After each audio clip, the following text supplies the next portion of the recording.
नमस्कार दोस्तों, स्वागत है आप सभी का यूपीएससी उत्कर्ष में। मेरा नाम है पूजा द्विवेदी। हाल ही में सुप्रीम कोर्ट ने कोचिंग सेंटर्स को बच्चों के लिए एक डेथ चेंबर बताया है। कहा है कि supreme court specifically coaching centres में बच्चों की सुरक्षा को लेकर चिंतित है। साथ ही साथ उसने केंद्र और नई दिल्ली की सरकार को कुछ नोटिस भी भेजे हैं रिगार्डिंग दैट। इसके बैकग्राउंड को देखते हुए हम समझते हैं कि सुप्रीम कोर्ट आखिर कहना क्या चाहता है और किस प्रकार से ये नोटिस काउंट होंगे। तो अगर हम बात करें हाल की बात की, तो हाल ही में सुप्रीम कोर्ट ने दिल्ली में बाढ़ में डूबे एक कोचिंग सेंटर के बेसमेंट में यूपीएससी की तैयारी कर रहे 3 अभ्यर्थियों की मौत के मामले को खुद संज्ञान में लिया है, यानी कि सुओ मोटो कॉग्निजांस लिया है। कोई पिटीशन नहीं डाली गई थी, कोई याचिका नहीं आई थी, तो सुओ मोटो कॉग्निजांस पे लिया है।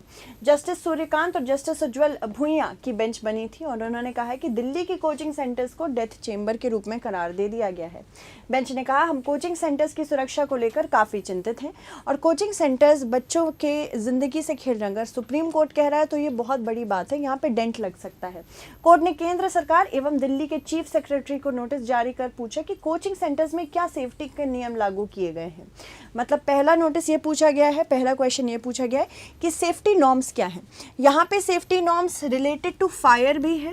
क्या नेशनल बिल्डिंग कोड फॉलो हो रहा है कि नहीं हो रहा है।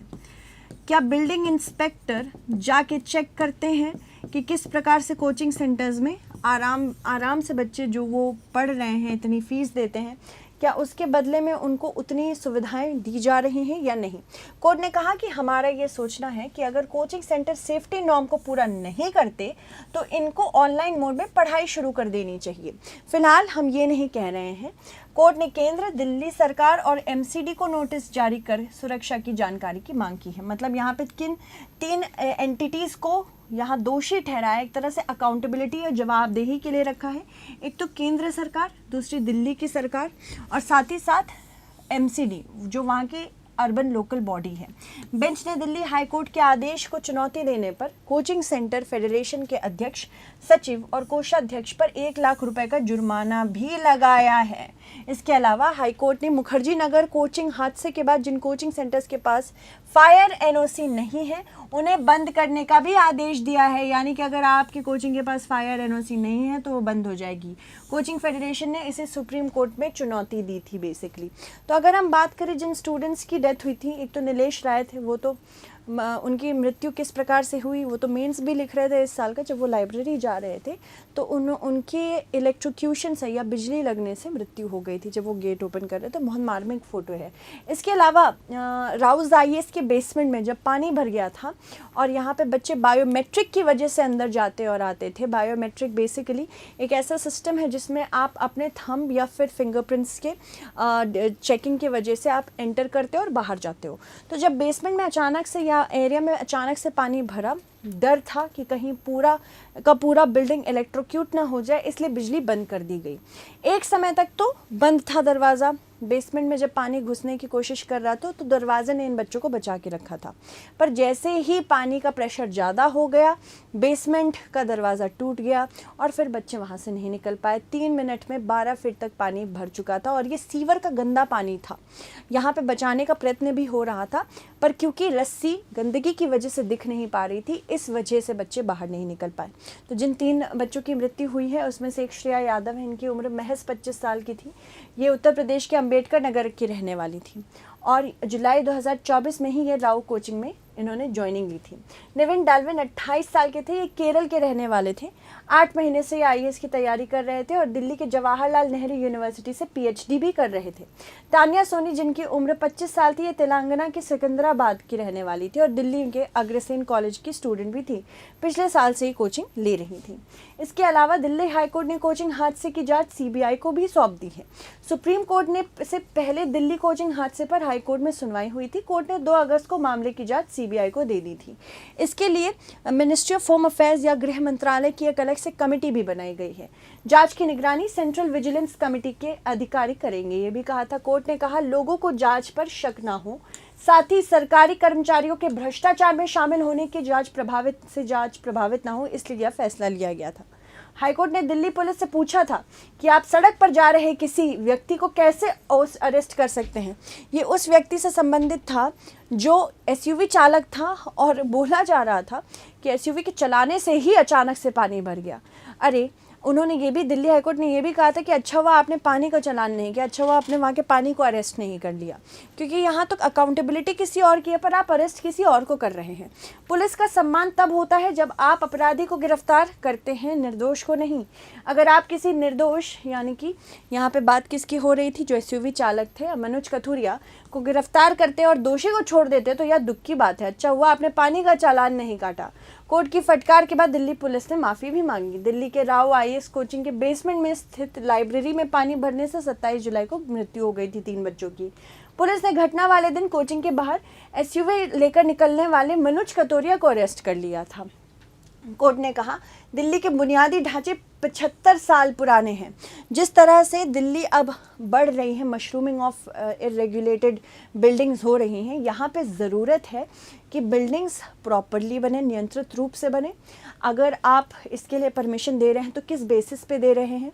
क्या जो बिल्डिंग्स वहाँ बन रही हैं इतनी पॉपुलेशन को अब्जॉर्ब करने के लिए इनफ है कि नहीं है? इसके अलावा बेसिक इंफ्रास्ट्रक्चर प्रोजेक्ट को पूरा करने के लिए सिविल एजेंसियों के पास कोई पैसा भी नहीं है। ये बोला गया है जब पैसा ही नहीं तो बनाएंगे क्या? दिल्ली में भौतिक बुनियादी ढांचे 75 साल पुराने हैं, जो कि नाकाफ़ी हैं। इसका रखरखाव भी ठीक से नहीं किया जा रहा है। जो हादसे हो रहे हैं या अदालत के आदेशों का पालन नहीं किया जाता, ये भी पता चल रहा है, उसकी उपेक्षा की जाती है। दिल्ली में कई अधिकारी केवल जिम्मेदारी दूसरे पर डाल रहे हैं, ये भी बोला गया है। एमसीडी के कमिश्नर 5 करोड़ रुपए से ज़्यादा का कोई भी ठेका नहीं दे सकता है, क्योंकि कोई स्थायी समिति नहीं है इसके लिए। एमसीडी कमिश्नर सुनिश्चित करे कि नालियाँ जाम ना हो, ये सबसे इम्पोर्टेंट बात है। उनकी क्षमता बढ़ाई जाए। अतिक्रमण के साथ साथ बारिश के पानी को निकालने वाली नालियों पर बने घरों, दुकानों और अवैध निर्माण को तुरंत हटाया जाए, क्योंकि एनक्रोचमेंट की वजह से जो पानी बरसता है, अगर आजकल हम ये भी देख रहे हैं कम समय में ज़्यादा बरसात हो रही है, तो कम समय में ज़्यादा बरसात होने की वजह से और नालियाँ ना होने की वजह से या नालियों के ऊपर एनक्रोचमेंट होने की वजह से एक्स्ट्रा पानी ये सड़क पर ही रह जाता है और घर के पास ही वेटलैंड या आर्द्र भूमि बन जाती है, जिस वजह से यहाँ पे डर रहता है कि कहीं भाई कोई बड़ा गड्ढा ना हो, इसके अलावा तार ना खुले हो, जिसकी वजह से कोई व्यक्ति इलेक्ट्रोक्यूट भी हो सकता है, जो कि हम देख रहे हैं होता ही रह रहा है आजकल। तो दिल्ली शहर में एक बुनियादी समस्या है कि ये भौतिक, वित्तीय और प्रशासनिक बुनियादी ढांचे सभी पुराने हो चुके हैं और मौजूदा ज़रूरतें भी पूरी नहीं हो रही हैं।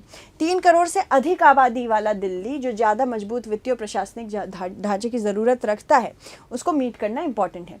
सब्सिडी योजनाओं के कारण दिल्ली में पलायन और आबादी बढ़ रही है। एमसीडी की वित्तीय सेहत ठीक भी नहीं है। कोई हैरानी की बात नहीं है कि दिल्ली एक संकट से दूसरे संकट की तरफ जा रही है और एक दिन सूखा पड़ता है तो दूसरे दिन बाढ़ आ जाती है। अब समय ऐसा आ गया कि दिल्ली को प्रशासनिक, वित्तीय और भौतिक ढांचे पर पुनर्विचार करना चाहिए। किसी एक की जिम्मेदारी तय होनी चाहिए या बुनियादी ढांचे का टूटना है। दुर्भाग्य से कई अधिकारी एक दूसरे पर आरोप ही लगाते रहते हैं। आज अगर आप किसी एमसीडी अधिकारी के इससे नालियों की योजना बनाने के लिए कहेंगे तो वो ऐसा कर ही नहीं पाएंगे। उन्हें ये भी नहीं पता कि नालियाँ हैं कहाँ, ये भी बोला गया है। किस तरह से शहर चलाया जा रहा है, इस पर भी क्वेश्चन किया है। राजेंद्र नगर हादसे की वजह तो मैंने आपको बता ही दी थी, क्या है, इससे पहले भी बताया था कि किस प्रकार से स्टूडेंट्स की मृत्यु हुई है। घटना के बाद अब तक प्रशासन का क्या एक्शन रहा है, ये देख लेते हैं। कोचिंग मालिक और कोऑर्डिनेटर सहित 7 लोगों को ऑलरेडी गिरफ्तार किया जा चुका है। दिल्ली सरकार की मंत्री अतिशी ने मुख्य सचिव नरेश कुमार के मजिस्ट्रेट जांच शुरू करने का आदेश भी दे दिया है। एमसीडी ने 25 संस्थानों को सील कर दिया है, 35 को बंद करा दिया गया है, 75 कोचिंग सेंटर को नोटिस भी दे दी जा चुकी है। एमसीडी ने 4 लाइब्रेरियों का नाम मृतक स्टूडेंट के नाम पर रखने का भी ऐलान किया है। दिल्ली की शिक्षा मंत्री अतिशी ने कहा है कि राजेंद्र नगर की घटना में मारे गए छात्रों के परिवारों को दिल्ली सरकार और एमसीडी 10-10 लाख रुपए देगी। उन्होंने कहा तीनों छात्रों की याद में एक लाइब्रेरी बनाई जाएगी। आप राज्यसभा संसद प्रत्येक को 1 करोड़ रुपए भी दान देंगे। दिल्ली सरकार कोचिंग संस्थानों को विनियमित करने के लिए नियम भी बनाएगी, ये भी कहा गया है। चलो अब इससे रिलेटेड एक क्वेश्चन देख लेते हैं। हाल ही में ओआरएन ओल्ड राजेंद्र नगर में संचालित कोचिंग संस्थानों में हुई दुर्घटना किस तरह नगरीय संरचना एवं प्रशासनिक शिथिलता को उजागर करती है, इस प्रकार की घटनाओं से कैसे बचा जा सकता है, इस पर आपको संक्षिप्त टिप्पणी करनी है। ठीक है, सो आई होप आपको समझ में आई हो किस तरह से अभी तक एक्शन चला है और किस तरह से सुप्रीम कोर्ट इससे अभी भी दुखी है। Thank you so much everyone, stay updated.